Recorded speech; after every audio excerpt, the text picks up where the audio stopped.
We're all complaining about it. Time, it's moving too quickly. I mean, everything seems to be an object or a time period that we think we remember. The group Chicago once sang, "Does anybody really know what time it is?" I listen to it often, comparing our present place with the lyrics of that song. It's about someone who is constantly being asked, "Do you know what time it is?" By the third verse, it's about those trying to beat the clock. People are running everywhere. They don't know where to go. Then it's spoken. Don't know where I am. Can't see past the next step. Does anybody really know what time it is? Hey, it's Arrow. This is The Daily Mess, a chronological walk through an everyday world. I am a daily writer. This is the kind of stuff I love to dive in. Sure, I always dreamed of being a novel writer. Oh man, I would love to write a great murder mystery. But that's not where my writing instrument takes me.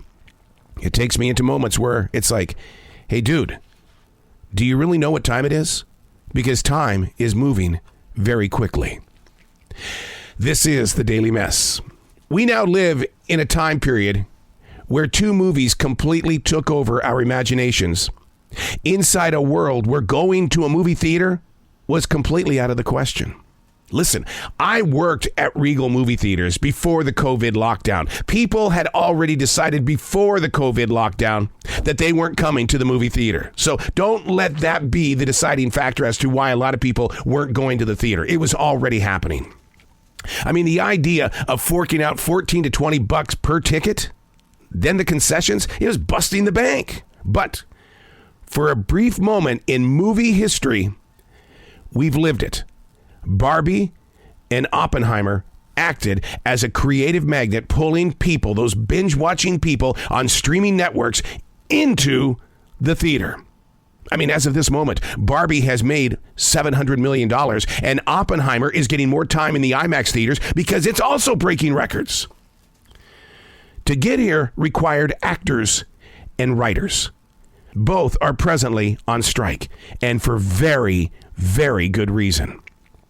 In what seemed to be the golden age of the rebirth of television, and hopefully a return to movie theaters, is turning into every reason why people will go to their smartphone and say, hey, look, if they're not going to give me entertainment, I'm going to create reality, and I'm going to post it on TikTok and YouTube and whoever else will allow me to put these homemade entertainment features up.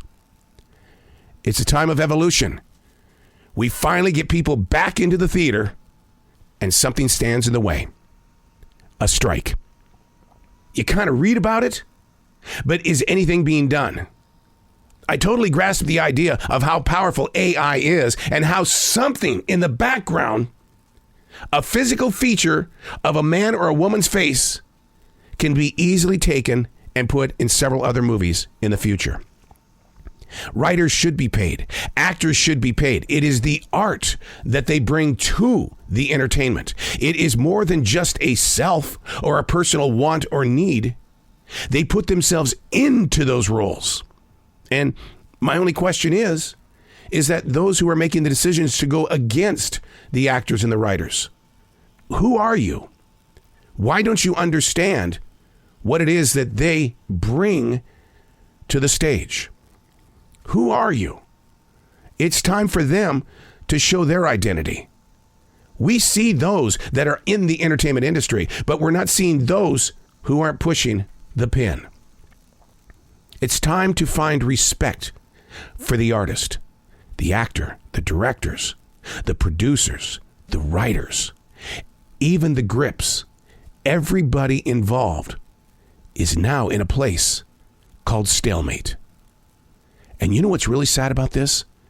Those of us who bring the money, where are we going?